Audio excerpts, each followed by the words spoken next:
Friends, I would never be here as your rabbi had Rabbi Susie Moskowitz not been very convincing and persistent when she asked me to join our synagogue's youth group when I was 14. I didn't want to go,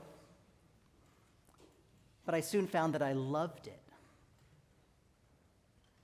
We did lots of social justice projects. We celebrated Shabbat together. We studied Jewish values. And we sang. We had a couple of teen leaders who loved to play the guitar. And we often sang late into the night. I learned the American folk canon, from James Taylor to Indigo Girls.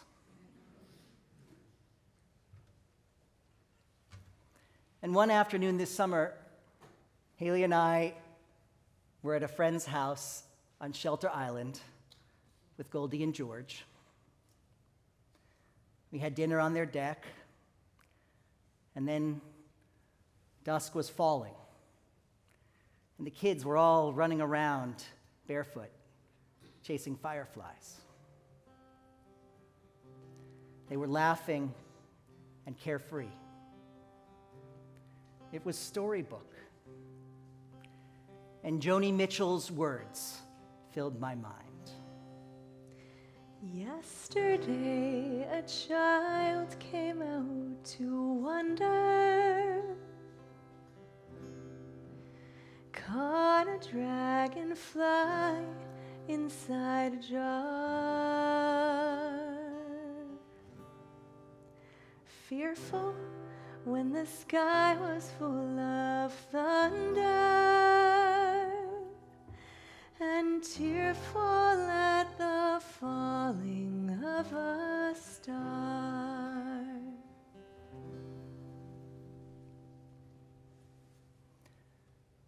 Our twins, Goldie and George, are 5 and a half.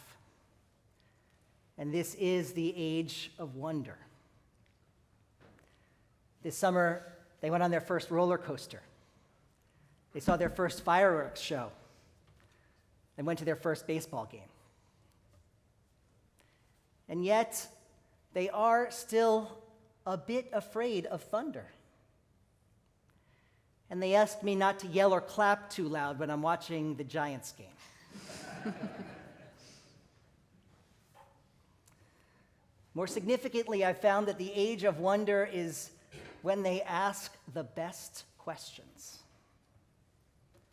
And when I can answer them, I feel like a hero. Who's the fastest swimmer? Michael Phelps. Who's the best dancer? Misty Copeland. What makes airplanes fly? The Bernoulli effect. How deep is the ocean? Google. And the best one of all so far, can dogs get married? No, I said. And they asked, well, then how can they have babies?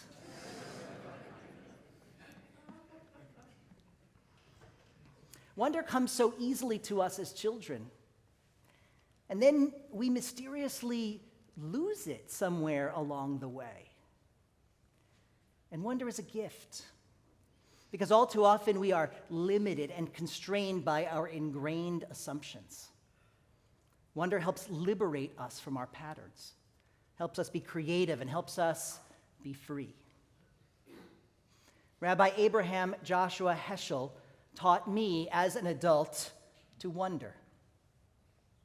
He spoke to a society already obsessed with technology and materialism, and that was in the 1950s and 60s. And he wrote, "The beginning of our happiness lies in the understanding that life without wonder is not worth living. What we lack is not a will to believe, but a will to wonder. Our goal should be to live life in radical amazement, to get up in the morning and look at the world in a way that takes nothing for granted. Everything is phenomenal, Everything is incredible. Never treat life casually. And that is Kol Nidrei's message. Never treat life casually. Live in radical amazement. Take nothing for granted. So tonight, God, we ask you to help us reclaim our childlike wonder. Help us ponder the infinite intricacy and complexity of God's creation. Open our eyes so that we might marvel at the many miracles of our lives. Yes, our precious growing children and grandchildren, but also the love of a spouse or partner, even when we may not deserve it. An unexpected act of kindness from a neighbor. Our lives are precious and full of wonder.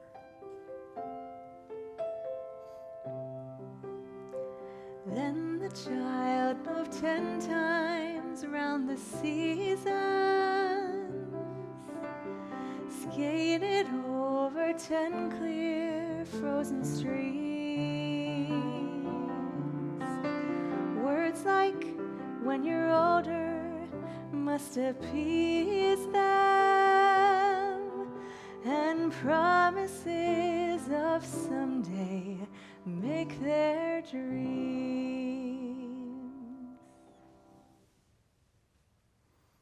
When I learned this song in youth group, I thought it was advice for growing up.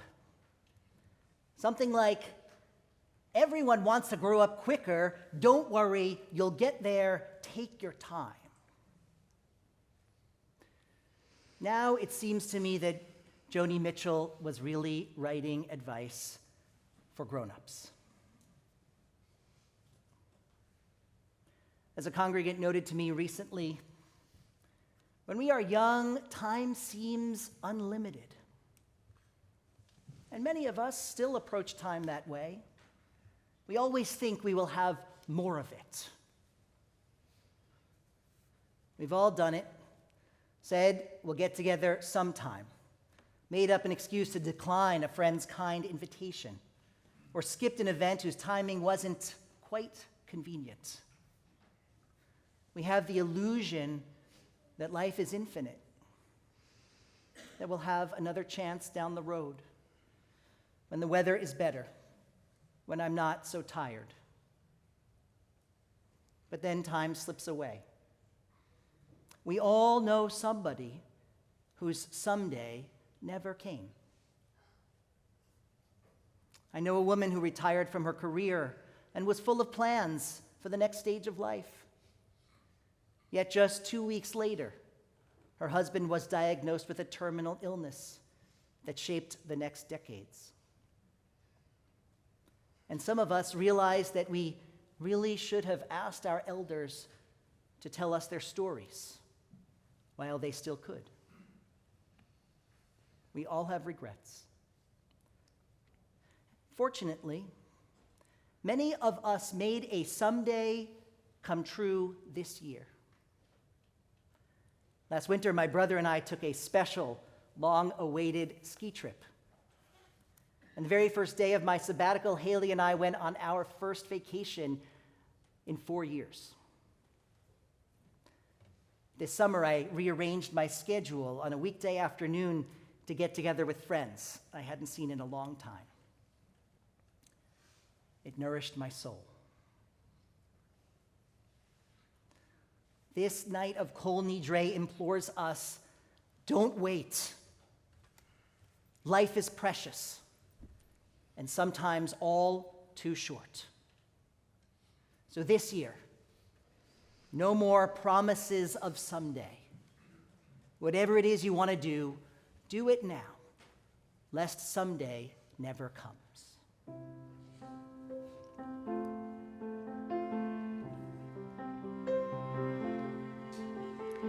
16 springs and 16 summers gone now. Cartwheels turn to car wheels through the town, and they tell them, take your time, it won't be long now.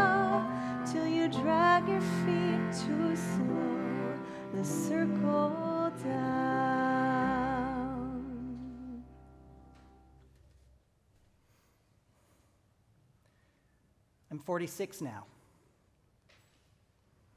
I know I'm not exactly young, but I don't feel old. Maybe that's because I'm trying my best to stave off age. I run often, and I love to play like a child with my kids in the pool. I try to be creative with our clergy and staff team. I guess we all have the urge to drag our feet to slow the circle down. But the thing with dragging your feet, it's futile. It only leaves us with scuffed shoes and injured toes. The circle continues on relentlessly, no matter what we do. There's an interesting figure in the Talmud known as Honi the circle maker. Once, as Honi was walking along, he saw a man planting a carob tree. Honi asked the man how long it would take for the carob tree to bear fruit. 70 years, the man responded. And do you think you will be alive in 70 years to eat its fruit? Honi asked. Perhaps not, the man said. But when I was born into this world, I found many carob trees planted by my parents and my grandparents. And just as they planted trees for me, I am planting trees for my children and grandchildren too. The circle never slows, but we can take our time, be supremely present, and plant for future generations. Generations now long gone, once gathered here, or places just like this, to say these same words that we do tonight, and to bask in these beloved melodies. And they dwell beside us tonight as memories. We are grateful for everything they planted for us. And one Kol Nidrei night, years from now, if we are fortunate,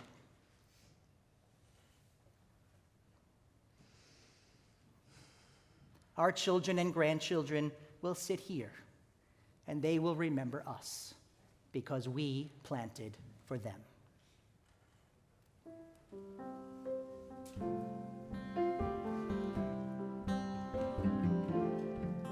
So the years spin by, and now the child is 20. Though their dreams have lost some grandeur coming true, there'll be new dreams, maybe better dreams, and plenty before the last revolving year is through.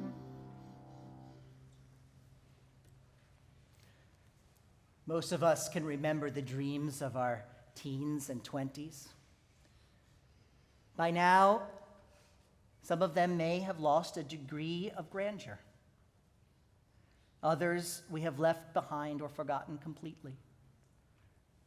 But it's also true, as Cantor Gadrain said to me, that many of us discovered dreams we never even knew we had. Thus, in certain ways, our lives are better than we ever could have imagined. The earliest stories of our people hinge on dreams. Our ancestor Jacob leaves home for the first time, lies down for the night, and dreams. He comes to understand that God is with him, protecting him and his offspring through the generations. And years later, anticipating his reunion with his estranged brother Esau, Jacob again goes to sleep and dreams. In it, he wrestles, perhaps with an angel, perhaps with his own demons. And his name is changed to Israel, the one who wrestles with God. Jacob's son Joseph is ridiculed by his brothers. Here comes that dreamer, they say. And yet Joseph's ability to help others understand their dreams redeems him from prison, helps Pharaoh stave off famine, and enables Joseph to save his entire family. Yes, dreams enable our people's identity to be forged. Dreams enable our own stories to take shape. So what dreams came true for you this year? Maybe you sold your company, or accepted a dream job, or you finally freed yourself from a less than satisfying career and set off on a new path. Maybe you found or rediscovered love. Maybe you celebrated a wedding that you thought might never happen, or welcomed the birth of a child you once thought impossible. Kol Nidrei prods us. Can we muster the courage and the hope to dream new dreams this year? Dreams of reconciliation, dreams of a new start, dreams of liberation. What new dreams will each of us bring into being this new year?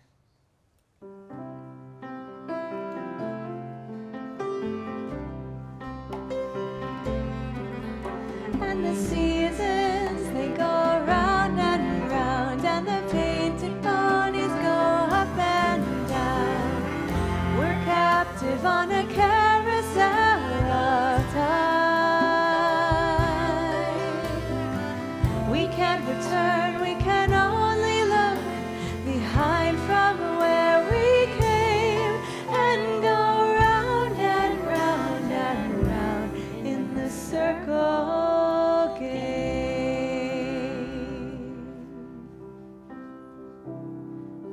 Yes, the seasons go round and round, inexorably, inevitably. Never do we feel the carousel of time as keenly as we do tonight. Time for us Jews is cyclical. We scroll the Torah, reading the same sacred words year after year, but we find new meaning in them because while the words may be the same, we have changed. So too the familiar holidays, which give structure and rhythm to our lives. We inevitably find new depth in them year after year because we are different, older, wiser, battle-scarred, uplifted, renewed, and loved. In all the volumes of Jewish wisdom, there is very little about what happens after we die. The Jewish view of life after death is, we don't know.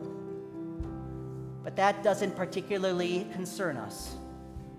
We focus on the time we have, however long or short it may be. It's what we do with our time on earth here that matters. That's the Jewish view of life. The carousel goes round and round, but we are not captive, we're blessed. We hold, each of us, a single ticket, and get but one wondrous, memory-making, dream-filled ride. So let's make it a good one.